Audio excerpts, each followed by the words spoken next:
The rain hammered against the windows of our Chicago apartment, mirroring the storm brewing inside me. Alistair, a 43-year-old IT specialist, stared at the photo on my phone, the image blurring through the tears welling in my eyes. It was a candid shot, taken by a friend, someone I thought I could trust, showing my wife, Genevieve, locked in a passionate embrace with a man who was definitely not me. The setting was a cozy Italian restaurant downtown, a place we frequented, a place now tainted forever. Genevieve and I had been married for 15 years. We'd met at a tech conference, both of us nerds at heart, drawn to each other's wit and shared love for coding. Our life together had been comfortable, predictable, and I thought happy. We had a beautiful daughter, Willow, a bright, energetic 10-year-old who was the center of our world. We lived in a decent apartment, took annual vacations, and navigated the ups and downs of life with a quiet, unassuming love. Or so I believed. The first inkling that something was amiss came a few months ago. Genevieve, a graphic designer, started working late more often than usual. A big project, she'd explain, her eyes a little too bright, her voice a little too strained. I didn't question it. I trusted her. I believed in her. I was perhaps too complacent, too secure in our love to suspect anything. There were other signs, subtle shifts in her behavior. She became more distant, less affectionate. Our conversations dwindled to practicalities: Willow's school, groceries, bills. The spark that had once defined us seemed to have flickered and died. I attributed it to stress, to the pressures of modern life. I tried to be supportive, to offer her space and understanding. I was a fool. The friend who sent the photo, Leif, was a colleague of mine. We weren't close, but we were friendly enough. He'd always seemed a bit awkward, a bit shy, but I never pegged him as someone who would betray me. He sent the photo with a brief, apologetic message. "Alistair, I am so sorry. I thought you should know." He didn't elaborate, didn't offer any details. He simply dropped the bomb and disappeared. I tried calling him, but he didn't answer. I texted, pleaded for an explanation, but he remained silent. The coward. I replayed the photo in my mind, zooming in on Genevieve's face. Her eyes were closed, her expression one of pure bliss. It was an expression I hadn't seen in years, an expression that was now reserved for another man. The man in the photo was tall, dark-haired, and handsome in a way that I never was. He had an air of confidence, a swagger that I lacked. He was everything I wasn't, everything Genevieve apparently wanted. The rage that consumed me was unlike anything I'd ever experienced. It was a primal, visceral anger that threatened to overwhelm me. I wanted to scream, to break things, to lash out at the world, but I couldn't. Willow was in the next room, asleep. I had to maintain control, at least for her sake. I swallowed the rage, forcing it down where it festered like a poison. I spent the rest of the night pacing the apartment, replaying the events of the past few months, searching for clues, for explanations. I scrolled through Genevieve's social media, scrutinizing her posts, her comments, her interactions. I found nothing concrete, but a growing sense of unease settled over me. She was careful, meticulous. She had covered her tracks well. But I knew with a certainty that chilled me to the bone that she was guilty. Sleep was impossible. When dawn finally broke, painting the sky in shades of gray, I was exhausted, emotionally and physically drained. But I was also resolute. I couldn't let this go. I couldn't pretend that nothing had happened. I needed answers.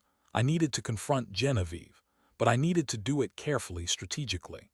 I couldn't let my emotions cloud my judgment. I needed to gather evidence, to build a case, to ensure that she couldn't deny the truth. I called in sick to work, feigning a migraine. I spent the day meticulously going through Genevieve's laptop, her phone records, her emails. I knew it was a violation of her privacy, but I didn't care. She had violated our marriage, our vows, our trust. Anything was fair game. It didn't take long to find what I was looking for.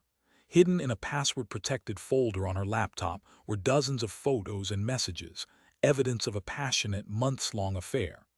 The man in the photos was named Theron, a freelance photographer she had met at a gallery opening. The messages were explicit, filled with longing, desire, and promises of a future together. They painted a picture of a woman I didn't recognize, a woman who was brazen, reckless, and completely devoid of remorse. I felt a wave of nausea wash over me. The betrayal was even deeper, more profound than I had imagined. It wasn't just a fleeting indiscretion, a moment of weakness. It was a calculated, deliberate act of deception that had been going on for months, right under my nose. I had been living a lie, a carefully constructed facade of marital bliss. Genevieve came home late that evening, her face flushed, her eyes sparkling. "Long day," she said, kissing me on the cheek. Her kiss felt hollow and sincere. I wanted to recoil, to push her away, but I forced myself to remain calm. "Was work?" I asked, my voice carefully neutral. "Fine," she said, shrugging. "The usual. Willow's already asleep. Actually, she's waiting up for you," I said. She wanted to say good night. Genevieve hesitated for a moment, a flicker of unease in her eyes. "Oh," she said. "Well, I'll go see her." I waited until she was in Willow's room before retrieving the laptop from its hiding place. I walked into the living room and sat down on the couch, my heart pounding in my chest. This was it. The moment of truth. Genevieve emerged from Willow's room a few minutes later, a forced smile on her face. "She's out like a light," she said. "Good," I said, my voice still controlled. "We need to talk." Genevieve's smile faltered. "Talk about what?" she asked, her voice suddenly wary. I held up the laptop. "This," I said. "Explain this." Genevieve's face drained of color. She stared at the laptop, her eyes wide with panic. "I don't know what you're talking about," she stammered. "Don't lie to me, Genevieve," I said, my voice hardening. "I know everything. I know about Theron. I know about the affair. I know about the lies." She sank onto the chair, her body trembling. "Alistair, it's not what you think," she said, her voice barely a whisper. "Oh, really?" I said, my voice dripping with sarcasm. "Then tell me, Genevieve, what is it? Tell me how this is all just a big misunderstanding. Tell me how you haven't been sleeping with another man for months." She didn't say anything. She couldn't. The evidence was overwhelming, undeniable. Tears streamed down her face. "I'm so sorry, Alistair," she sobbed. "I never meant to hurt you, but you did," I said, my voice cold. "You broke my heart, Genevieve. You destroyed our marriage. You betrayed our family." "No," she said, her voice choked with tears. "I was stupid. I was selfish. I don't know what I was thinking." "You were thinking about yourself," I said. "You were thinking about your own desires, your own needs. You didn't give a damn about me, about Willow, about the consequences of your action." She buried her face in her hands, her body racked with sobs. "Please, Alistair, forgive me," she pleaded. "I'll do anything. I'll go to therapy. I'll quit my job. I'll do whatever it takes to make this right." I looked at her, at the woman I had loved for so long, and I felt nothing. The love was gone, replaced by a deep, abiding contempt. "It's too late, Genevieve," I said. "There's nothing you can do to fix this. It's over." Next few weeks were a blur of lawyers, paperwork, and tearful conversations. Genevieve moved out of the apartment, taking only her clothes and a few personal belongings. Willow was devastated, confused, and angry. I tried to explain things to her, to reassure her that it wasn't her fault, but it was difficult. How do you explain infidelity to a 10-year-old? How do you tell her that her mother is a liar and a cheater? The divorce was finalized quickly and quietly. Genevieve didn't contest anything. She knew she was in the wrong, and she didn't want to drag things out. She agreed to a generous settlement, giving me primary custody of Willow and paying a substantial amount of child support. I should have felt relieved, vindicated, but I didn't. I felt empty, hollowed out. The pain of the betrayal was still raw, the scars still fresh. I knew it would take time to heal, to rebuild my life, to trust again. As for Genevieve, I heard through mutual friends that she had moved in with Theron. They were living in a small apartment downtown, struggling to make ends meet. The glamorous life she had envisioned hadn't materialized. Theron, it turned out, was not the Prince Charming she had imagined. He was demanding, controlling, and emotionally unavailable. She was miserable. I didn't feel any satisfaction in her misery. I didn't want her to suffer. I just wanted her to understand the pain she had caused, the damage she had done. A few months after the divorce, I received a phone call from an unknown number. I hesitated before answering, a sense of foreboding washing over me. "Hello," I said. "Alistair, it's Genevieve," said the voice on the other end. My heart clenched. "What do you want, Genevieve?" I asked, my voice cold. I need your help," she said, her voice trembling. "My help?" I said, my voice incredulous. "After everything you've done, you expect me to help you. I know I don't deserve it," she said, "but I don't know where else to turn." "Theron, he's gone, gone," I said. "What do you mean gone?" "He left me, Alistair," she said, her voice breaking. "He took all my money and disappeared. I am alone, Alistair. I have nowhere to go." I paused, trying to process what she was saying. Part of me wanted to hang up, to tell her that she deserved everything she was going through. But another part of me, the part that still remembered the woman I had loved, felt a flicker of compassion. "Where are you, Genevieve?" I asked. She told me her address, a rundown apartment in a seedy part of town. "Stay there," I said. "I'll be right over." I drove to her apartment, my mind racing. I didn't know what I was going to say, what I was going to do. But I couldn't leave her stranded, alone and vulnerable. When I arrived, Genevieve was waiting for me outside the building. She looked pale and gaunt, her eyes red and swollen. She was a shadow of the woman I had once known. "Alistair," she said, her voice barely audible. I didn't say anything. I simply opened my arms and embraced her. She clung to me, sobbing uncontrollably. "I'm so sorry, Alistair," she said, her voice muffled against my chest. "I've ruined everything." I held her tight, letting her cry. I didn't know if I could ever forgive her, but I knew that I couldn't abandon her. She was still the mother of my child, the woman I had shared my life with for so many years. I helped her pack her belongings, a meager collection of clothes and personal items. I drove her back to my apartment where Willow was waiting, her face a mixture of confusion and apprehension. "Mommy," she said, her voice hesitant. Genevieve knelt down and embraced Willow, tears streaming down her face. "I'm so sorry, sweetheart," she said. "I've made a big mistake." Willow clung to her mother, burying her face in her chest. I watched them, my heart aching. I knew that this was going to be difficult, that there would be challenges ahead. But I also knew that we could get through it together. We were a family, and families stick together, even when things get tough. Genevieve stayed with us for several months, slowly rebuilding her life. She found a new job, started therapy, and worked hard to regain Willow's trust.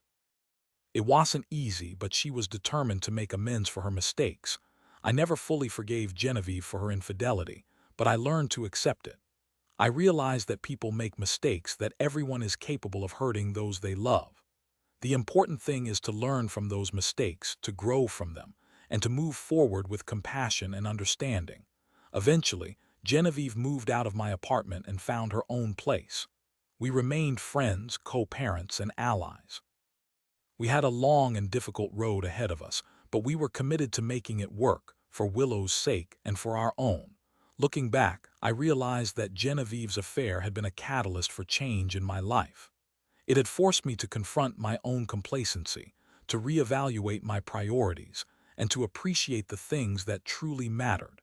It had taught me the importance of communication, of honesty, and of forgiveness. It wasn't the life I had imagined, but it was a life filled with love, resilience, and hope. And that, I realized, was enough. But the story doesn't end here. One evening, about a year after Genevieve had moved out, I received a call from Leif, the friend who had sent me the photo that started it all. He sounded nervous, almost frantic. "Alistair, I need to talk to you," he said. "About what, Leif?" I asked, my voice wary. "About Genevieve," he said. "About Theron." We met at a coffee shop near my office. Leif looked even more awkward and uncomfortable than I remembered. He fidgeted in his seat, avoided eye contact, and kept glancing around as if he expected someone to jump out and attack him. "What is it, Leif?" I asked, my patience wearing thin. He took a deep breath and said, "Theron, he wasn't who he said he was." "What do you mean?" I asked. "He was a con artist, Alistair," Leif said. He targeted women who were vulnerable, who were going through difficult times in their lives. He seduced them, gained their trust, and then swindled them out of their money. I stared at Leif, stunned. "Are you saying that Genevieve was a victim?" I asked. "Yes," Leif said. "That's exactly what I am saying. Theron manipulated her, Alistair. He played on her insecurities, her desires. He made her believe that he was her soulmate, her ticket to a better life. But the affair," I said. "He orchestrated it, Alistair," Leif said. "He isolated her from you, from her friends, from her family. He made her dependent on him emotionally and financially. And you knew this?" I asked, my voice rising. "I suspected it," Leif said. "I saw the way he was treating her, the way he was spending her money, but I didn't have any proof. I didn't want to say anything unless I was sure." "You sent me the photo?" I asked. "Yes," Leif said. "I hoped that it would open your eyes, that you would see what was happening." I didn't know what else to do. I sat back in my chair, reeling from the revelation. Genevieve hadn't just been unfaithful, she had been preyed upon, exploited by a master manipulator. "Why are you telling me this now, Leif?" I asked. "Because Theron is back," Leif said. He's in Chicago. I saw him yesterday with another woman. He's doing it again, Alistair. He's preying on another innocent victim. Rage that I had thought was long gone resurfaced, stronger and more intense than before. This time it wasn't directed at Genevieve. It was directed at Theron, the man who had deceived her, who had destroyed our marriage, who was now threatening to do the same to someone else. "I'm going to stop him, Alistair," Leif said. "I am going to expose him for what he is. I'm going to help you," I said, my voice resolute. We spent the next few weeks gathering evidence, tracking Theron's movements, and documenting his interactions with his new target, a young, impressionable woman named Isolde. We discovered that he had a long history of fraud, deception, and abuse. He had left a trail of broken hearts and empty bank accounts in his wake. Finally, we had enough evidence to go to the police. We presented our case to a detective, who was initially skeptical but eventually agreed to investigate. Theron was arrested a few days later, charged with multiple counts of fraud, theft, and emotional abuse. He was eventually convicted and sentenced to a lengthy prison term. Genevieve was devastated to learn the truth about Theron, but she was also relieved. She had been living with guilt and shame for so long, believing that she was solely responsible for the destruction of our marriage. Now she understood that she had been a victim, a pawn in Theron's twisted game. We grew closer in the aftermath of the Theron affair. We talked openly and honestly about our feelings, our fears, and our hopes for the future. We realized that we still loved each other, in a different way perhaps, but just as deeply. We never remarried, but we remained a family. We supported each other through thick and thin, celebrating each other's successes and comforting each other during times of sorrow. And as for Leif, he became a true friend. He had been the one to deliver the devastating news, but he had also been the one to help us uncover the truth and to bring Theron to justice. He had shown me that even in the darkest of times, there is always hope, and that even the most unlikely of people can be heroes. Life is full of surprises, both good and bad, but it's how we respond to those surprises that defines us. I learned that forgiveness is possible, that love can endure, and that even the most devastating betrayal can lead to a stronger, more resilient version of ourselves. And in the end, that's all that really matters.